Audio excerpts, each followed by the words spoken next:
Alors pourquoi vous parlez du DMR alors qu'il y a plein de vidéos à ce sujet? Eh bien, je me suis aperçu, moi, il y a quelques temps, que beaucoup de gens, beaucoup de radioamateurs ne connaissent pas ce mode de transmission, que ce soit des nouveaux radioamateurs, mais aussi des anciens. Alors peut-être parce que on pense à des transmissions de courte distance qui intéressent pas forcément tout le monde. Je dis courte distance parce qu'on est en VHF, en UHF, mais aussi parce que ce sont des réseaux essentiellement Internet. Voilà, je vais me connecter avec ce poste à un relais, un outpost qui est soit dans ma maison, donc à quelques mètres, soit sur un relais, là c'est mon cas, il est à 10-12 km. Mais par la suite, tout passe par Internet pour aller à travers le monde. Alors que le décamétrique, c'est de la radio pure. Ici, on est sur des postes, bien sûr avec de l'électronique, mais aussi avec de l'informatique. Il va falloir le connecter à l'ordinateur pour le programmer. Donc voilà, il va falloir se connecter à son ordinateur et à un programme bien particulier pour aller programmer ces petits appareils mobiles portatifs, hein. Ce sont donc les DMR CPS. En fonction du modèle, on a des petites variantes, mais en général, ça se compose de la même manière où vous allez rentrer les basiques, votre nom, votre prénom en général, votre indicatif, et vous allez rentrer pour le DMR en tout cas, vous allez rentrer un digicode qui vous est propre pour vous faire identifier sur le réseau. Ensuite, avec l'émetteur, vous allez vous connecter avec l'émetteur et avec votre identifiant au réseau DMR.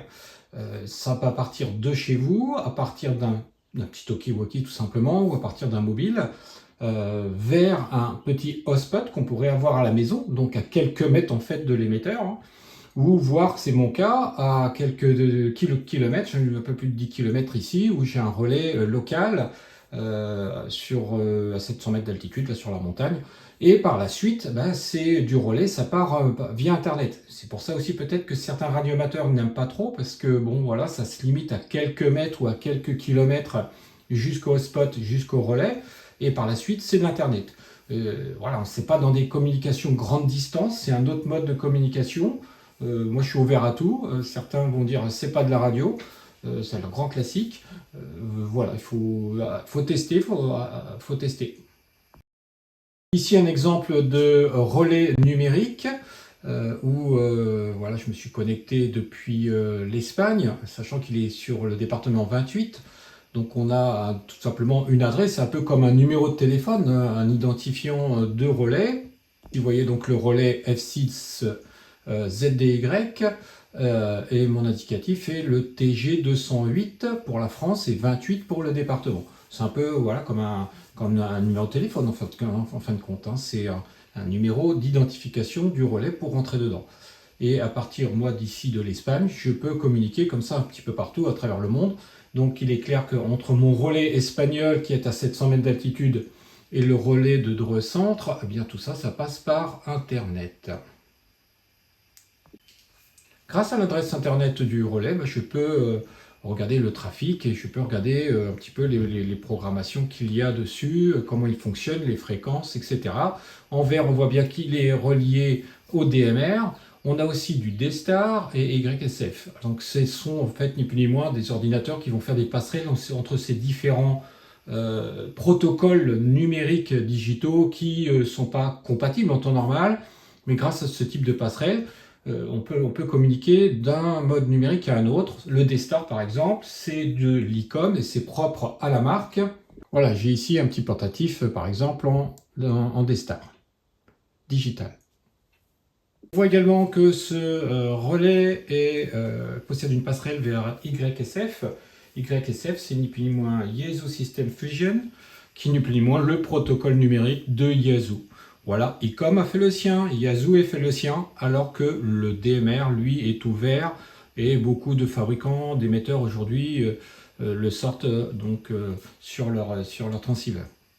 Sur ce relais, on retrouve les fréquences, effectivement. Il faut bien se connecter à une voie d'entrée et une voie de sortie. On va retrouver également sur les descriptifs ici DMR Le TG, il n'est pas là. Le TS1 et TS2, oui. DMR ID, c'est l'identification du relais.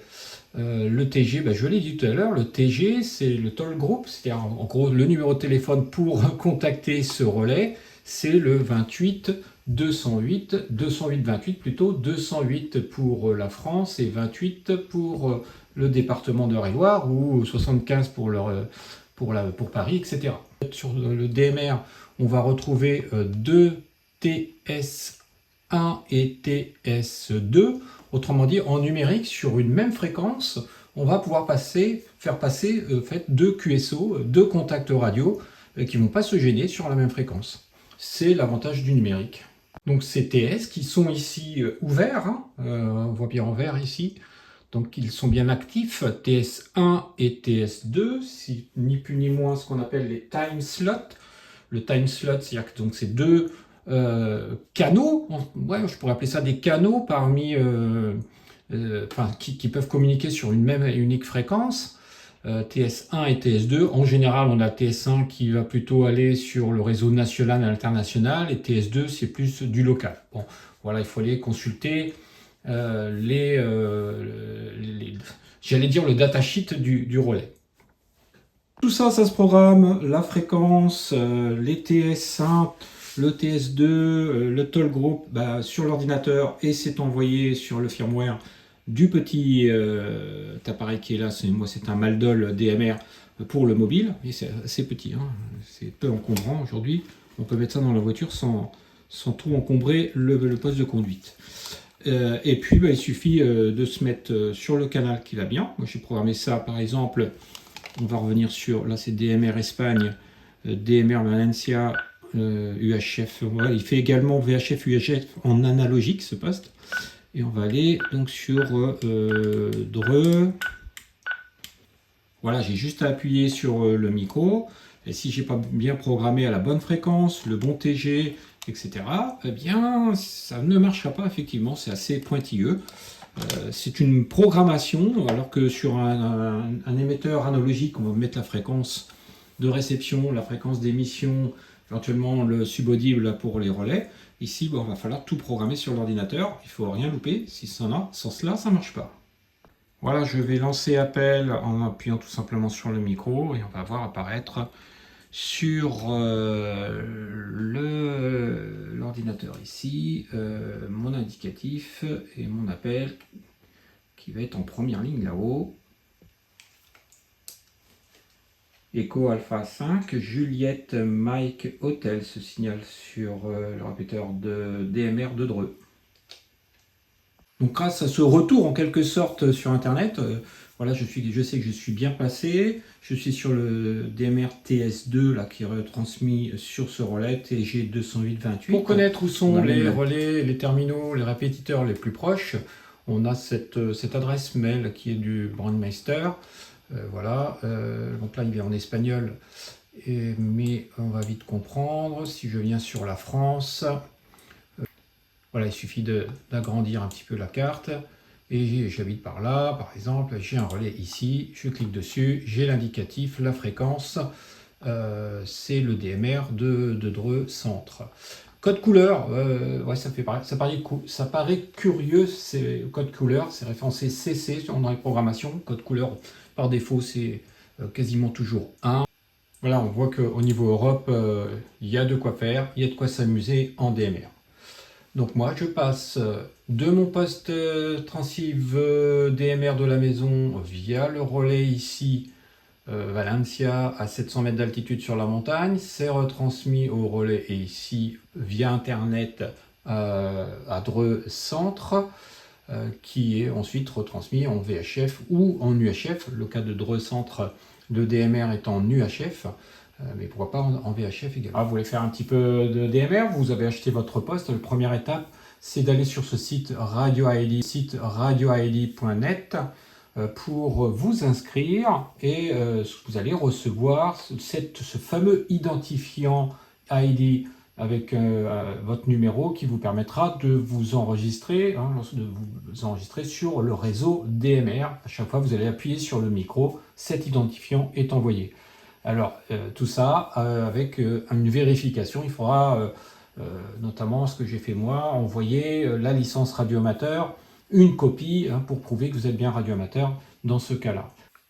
Ici, sur bandmaster.network, vous allez pouvoir faire de l'écoute. Voilà tous les réseaux qui bougent, là, tous les réseaux qui s'ouvrent au fur et à mesure qu'il y a des QSO. Je peux un petit peu filtrer, c'est-à-dire qu'ici je vais par exemple taper le 208 pour avoir que la France et je clique dessus. J'ai entendu Jean-Luc, j'ai entendu PJJ, j'ai entendu beaucoup de monde, mais j'ai appris si Jean-Claude, le premier qui m'a répondu. Donc on a pu déjà un petit peu s'exprimer un peu, c'était vachement débutant. Voilà, genre, hein. Et bien fait, alors tu me diras, je sais pas, c'est bien, parce que il y a eu des changements aussi, je sais plus où, maintenant, si c'est pas en Angleterre. Je crois que c'est là-bas, je compare les petits gens, souvent pas de choses. Voilà, cette modulation typique du DMR, hein, c'est du numérique, hein, c'est des 0, c'est des 1, en fait, il n'y a pas de souffle, c'est propre, mais avec cette petite voix un petit peu de robot, hein, c'est comme ça qu'on arrive un peu à identifier les passerelles DMR qui reviennent sur les réseaux classiques analogiques d'ailleurs. On entend, c'est pour tout le monde un petit peu cette modulation. Voilà. On peut changer, on peut aller à travers le monde comme ça, écouter tous les réseaux internationaux. Hein. 1403, te apunto para, con la otra ya la tienes, y el DMR también, te apunto para la ICOT 1 Oscar Lima. Repito el indicativo, José Juan. ICOT 1 Oscar Lima. Ahí tendrás que ir a buscarla en cuadreseta.com con este mismo indicativo.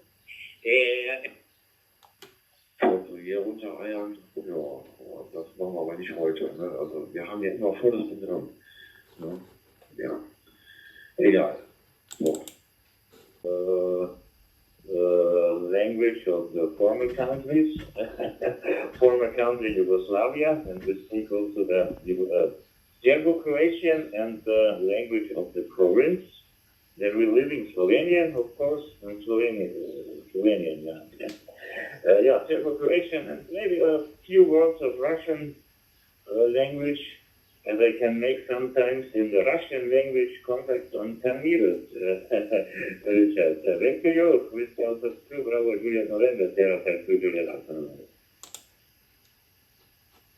Voilà, par exemple, si je veux contacter le réseau international européen, Europe, on a le TG 92. Bon, tout ça, c'est à programmer par l'avance sur votre ordinateur. C'est l'inconvénient un petit peu du système. Hein. Vous avez un poste analogique VHF, UHF, vous êtes n'importe où, vous pouvez changer vos fréquences et afficher les relais et les fréquences que l'on désire. Et ici, il va falloir passer par cet ordinateur et envoyer la programmation téléchargée dans le firmware du poste, du portatif, du mobile. Réseau européen, réseau mondial, et voilà, et j'en passe. Enfin ici, il s'agit d'un POC radio, petit portatif, émetteur UHF, mais aussi connexion Internet, et on va mettre une application dans celui-ci qui s'appelle Ecolink. Et cette application, pareil, on va s'enregistrer et se connecter à un réseau.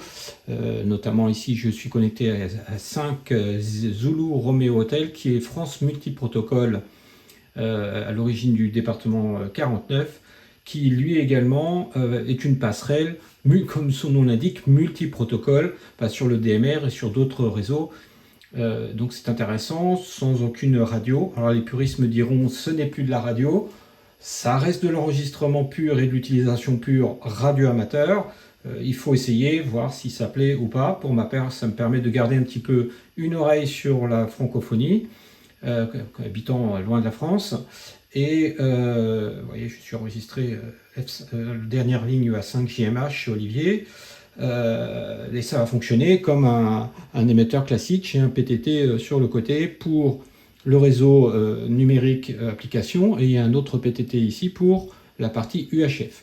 Voilà le Ecolink, ici le France Multiprotocole du RI49 qui est relié à ces différents réseaux, je dirais même mondiaux, puisque il y a aussi des QSO très, très réguliers d'ailleurs, qui sont linkés sur le Canada, notamment pour la francophonie. Voilà, c'est également donc un émetteur UHF, hein, tout simple, avec des canaux préenregistrés, UHF et 446 mégas. Voilà pour ces petites explications sur le monde du numérique radioamateur. N'hésitez pas à vous renseigner, il y a plein de vidéos dans ce domaine, et pour une petite idée sur ces postes-là. Bon, c'est vrai que c'est des émetteurs qui sont un peu plus chers que l'analogique. On a quelques petites centaines de picots pour celui-ci. Enfin, vous en avez pour tous les goûts, pour tous les prix en fait, hein.